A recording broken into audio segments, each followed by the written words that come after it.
Here's what I learned. I learn things, and then I like to bring them to you and share them with you. Just like when you learn something, I hope that you share with other people, because that's how we all help one another, by learning and sharing, and money.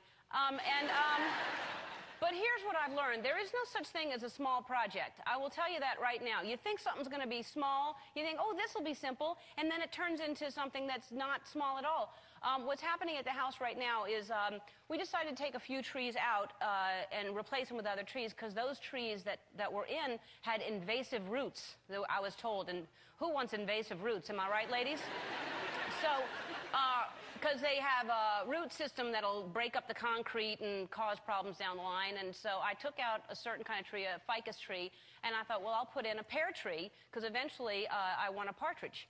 And so, and who doesn't, want a pear tree? Because then if you have a pear tree, then you have pears, which you can always sell. And who doesn't, want to sell pears? And my question is, if you have one pear, that's a pear. But if you have two pears, is that two pairs of pears? Or, I know three of a kind beats a pear, but anyway, or two pairs. Anyway, so we're putting in the pear trees, and I thought, well, how long could that take? You're digging a hole, and then you take one tree out, and there's already a hole, and you put another tree in. So maybe a couple of days, something like that. It seemed very easy. So anyway, I thought, well, this is not as slow as, as quick as I thought, because asking Mama to do it was a very bad idea. Constantly, I need water and stuff like that. So here's what happened. I'm kidding, Mama. Every time they would dig, they would hit something. They would hit irrigation, which you kind of forget. You just think there's a bunch of dirt down there, but then they hit sewer pipes, and it opened up a whole can of worms. Literally, they found a can of worms down there, and they hit it. So yesterday morning, I woke up very early because there was a little bird chirping on the window and some other sound. What was that? Oh, yeah, jackhammering. And because then it turns out they hit concrete. And that's when they said to me, we need to have a few more people. And I said, okay, that's fine. Bring in more people if you need that. So I woke up this morning, and I went outside. There were 50 men in my driveway. And I was like, am I dreaming?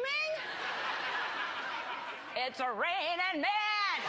Hallelujah, it's a raining man. So, what was I talking about? Oh, yeah, men. Hallelujah. Anyway, so there's the men, and then 50 men out there for a few trees. The last time I had 50 men working on my property was putting an IKEA dresser together. So here's what I say to you right now. Don't put off, that saying, don't put off tomorrow what you can do today? No, I'm saying put it off. Put it off. Because it's going to be bigger than you imagine. It's going to last longer than you thought. You're going to have 2 porta potties, an orange cooler, and 50 men with low-rise jeans squatting over looking at... See, I don't want to see that. Let's see.